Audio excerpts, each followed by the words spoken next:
Hi guys! So who else here struggles to make decisions every now and then? Wouldn't it be great if we could be sure that we could have the assurance that we are making the right decision every time? My name is Camille Medina, and in today's After Hours, I'm sharing 3 things that I have found work for me when it comes to making decisions. Before we get started too much, I just need to let you know that I've got a sore throat today, so I might need to do that or drink a little bit of water. So here we go. I'd like to start today's After Hours with a little story.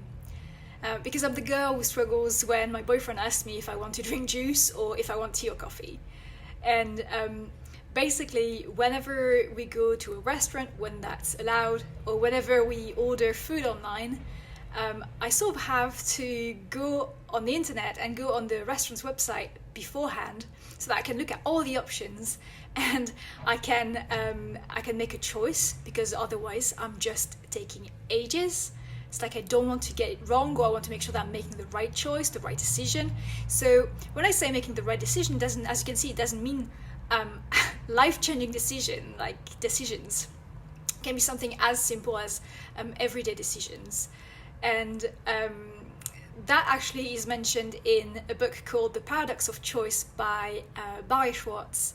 And the author, Barry Schwartz, says that when we have lots and lots of options, making a decision becomes more difficult because it can be overwhelming, and we tend to have FOMO, fear of missing out, and we are worried about making the wrong decision.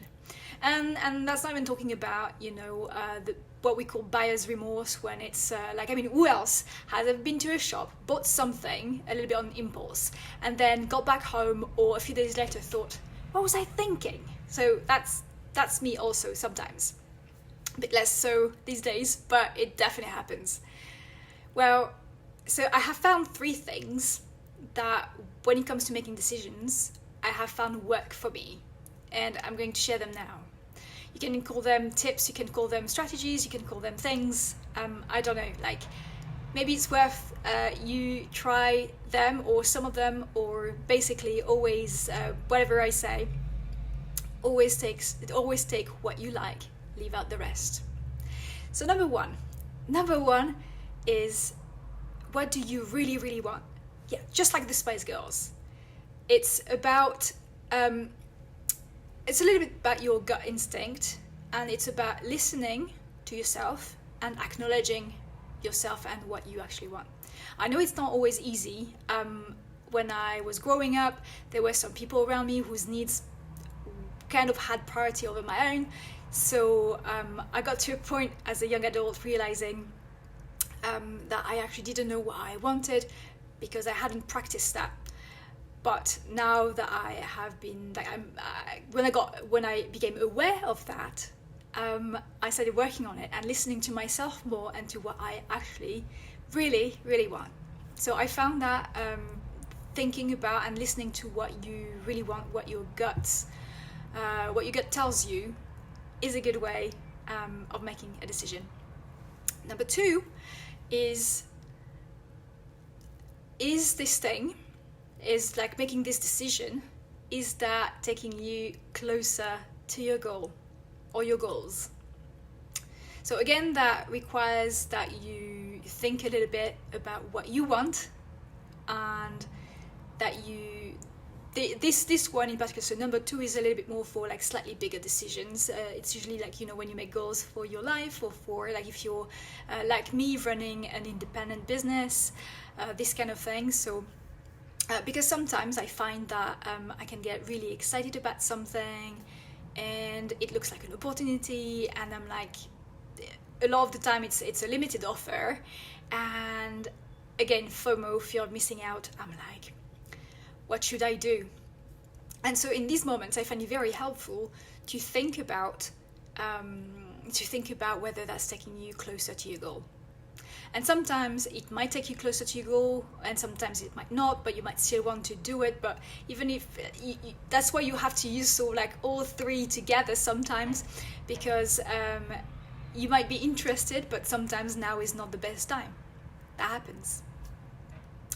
And the third strategy, tip, thing that I found works for me when it comes to making decision is thinking in terms of, does that thing, does this align with my values? Again, it's a little bit about knowing what's important to me, what's important to like my expectations, what I want in my life, what I want in my business, like that sort of stuff. You don't have to run a business in order to use that either, because it works for your personal life. And if you don't like the word value, just replace it with like what's important to you, what's your moral compass, and what's directing you in life. We all have sort of like things that, yeah, again, values that are important to us, and I find that thinking about those really helps knowing whether a decision is right or not. And then the thing that is key when making a decision, I've found, is you make the decision and you close the book. You let it go, you just, end of it. You don't think about it anymore. Because I find it liberating not thinking about it too much, because I used to, and sometimes I still do it, I make a decision and then it loops in my head, like, have I made the right choice? Have I done the right thing? Have I made the right decision? And I find that if I make my decision and I'm like, okay, that's it, I let it go, I feel more satisfied with my decision. So, quick example, last week, the whole of last week, or over 5 days, I did that free 5-day challenge. And as those things go, there was a point during the challenge where a course was promoted. And there was like an interesting price, limited offer, obviously limited time offer. And to me at the time, at this point in time, this was a little bit above my budget, but I didn't want to miss out. And so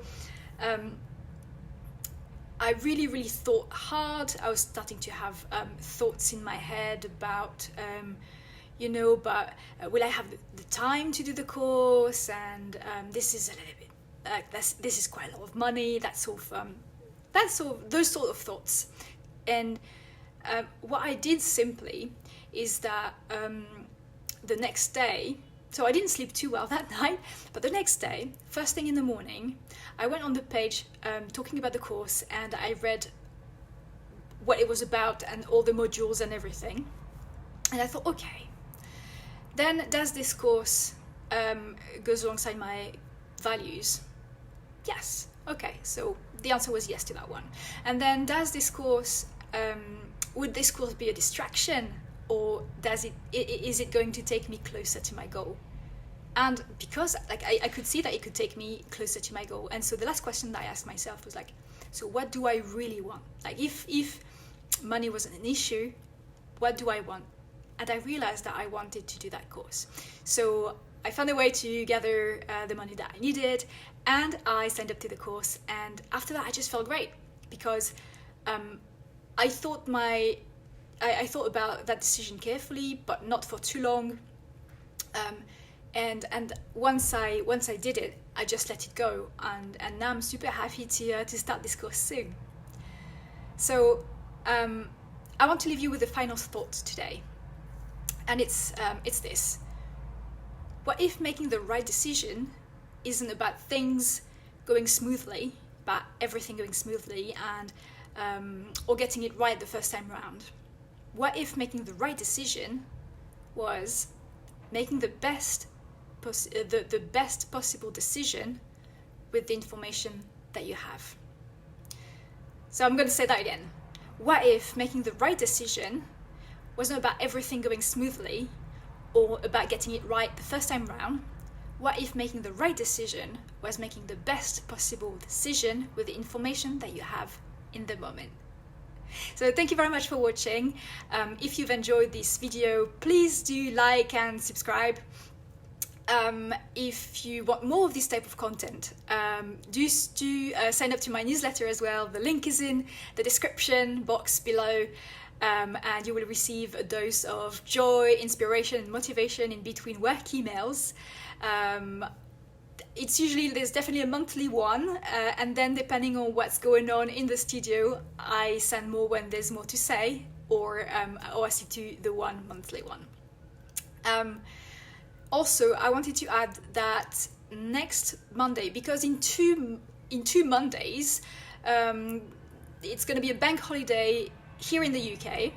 So we've got a monthly live Q&A coming up, but instead of doing it the last Monday of the month, which is going to be a bank holiday, I'm going to do that live next Monday instead. So if you have any questions, do pop me a DM on Instagram, reply to this video, or go visit my stories. I'm going to have a question box, and you can add your questions. I always love answering your questions live. They can be about anything you want, whether it's mindset, whether it's my small indie creative business, whether it's about illustration, or anything else you want to know about me or anything.